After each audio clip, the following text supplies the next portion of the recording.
Our today's topic is about ion exchange chromatography. In our previous video, we have learned about gel chromatography. So you can check that previous video in the description box. I will give its link in the description box. You can go and check it out, and you can also check it from playlist. And now let's begin about ion exchange chromatography. This chromatography is based on the ion exchange. Okay, so what is the meaning of chromatography? What do you do in chromatography? So in chromatography we separate our sample, okay, from the mixture of the sample. Like here, the mixture of the similar charge ions can be separated by using an ion exchange resin which exchange ion according to the relative affinities. So here the mixture of ions are present and we have to separate them out, okay, by ion exchange resin, by using ion exchange resin according to their relative affinities. Okay, so let's begin. This is the system whole of ion exchange chromatography. Here is a buffer. Buffer is a mobile phase. There are two phase, mobile and stationary phase. In mobile phase runs and the stationary phase is static. It remains constant at its place.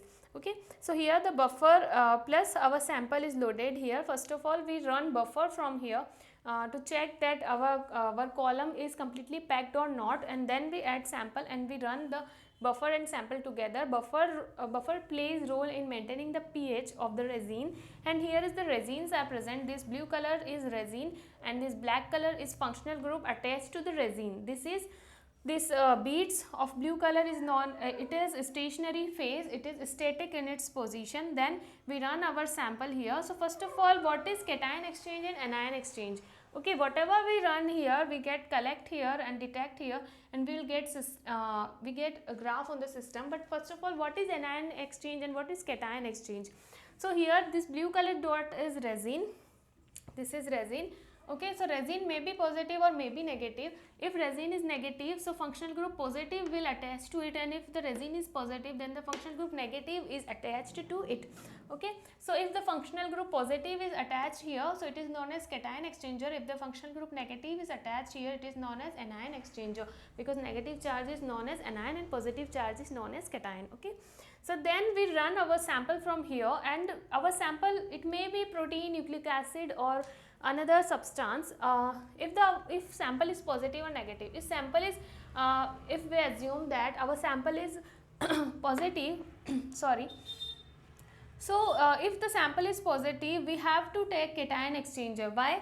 Because we take cation exchanger, so functional group is positive here, functional group is cation, so our sample is also positive in charge, so it will compete with the functional group and replace it, and it bind to the resin. Our sample get bind to the resin and it remove functional group from it. Okay, so here the sample get bind to the resin and it remove this positive functional group. Okay, so this is known as cation exchanger. This sample is cation exchanger, and it may be anion exchanger. It may be anion exchanger if protein is if our sample is negatively charged, so it will we will take anion exchanger, and it will, our sample will compete with this negative charge functional group and it remove it, and our sample got bind to the resin. Then we will collect in the collecting tube, and we detector detect here, and we get a graph. So there are some steps. First of all, we run buffer from here to check out that our column is completely packed or not, and then we will do loading. We load our sample here, and our sample compete with the functional group and bind to the resin, and then we do washing. Why washing? Because some kind of some sample will not get bind to any resin, so we have to remove it. Okay, so we do washing and we remove it, and then we do elution. Elution means removal of the sample which is attached to the resin. Okay, the sample which is attached to the resin, we have to do its removal, which is known as elution, because we want to collect it. Okay, we want to separate it and collect it, so we will collect it in the collecting tube. So how do we do elution? Elution can be done by two methods. It can be done by adding salt or by changing pH. So first of all, we add, if we are using salt, so we add salt, and salt will break the bond which is between our sample and the resin, and if the sample is bonded with single bond, it will remove very fastly, and if the sample is bonded with double or triple bond or very strongly bonded to the resin, then it will remove it will take some time for removing, so its retention time is more. Okay, we run our sample here very slowly, okay, to allow it to get bind with the resin, and then we do a washing and then dilution. So we add salt to remove our sample and we collect it here. And what is the role of pH? How pH plays role in removing of our sample which is attached to the resin? So for understanding it, we have to first of all look about it, that amino acid is a zwitterion. It contains positive or negative charge. Okay, if we apply low pH, if we put the amino acid at low pH, it will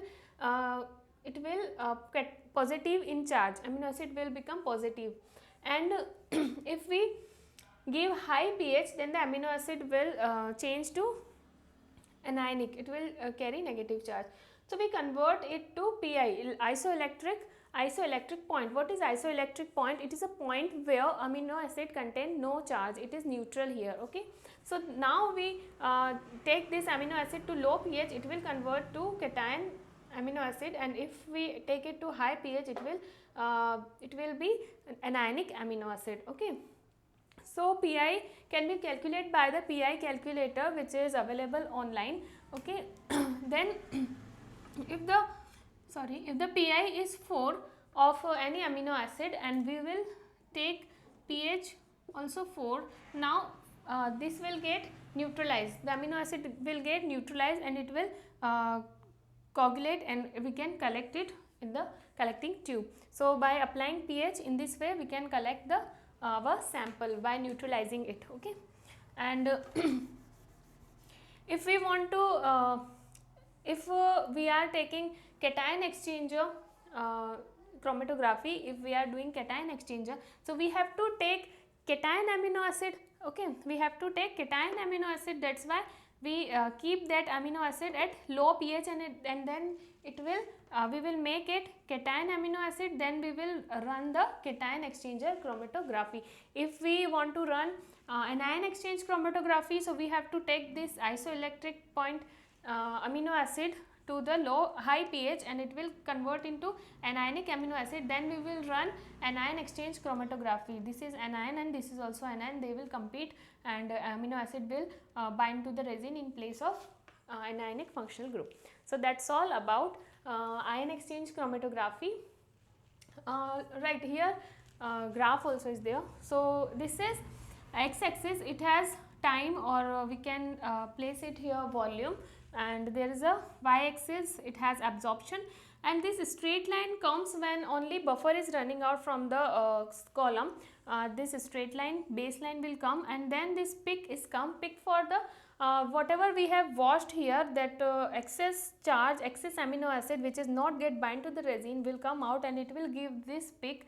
And then another peak is of elution, whatever we have eluted out which is bonded to this resin, we have eluted out by using salt or pH. Whatever our sample which we want to collect, it will give the peak of this one, elution peak.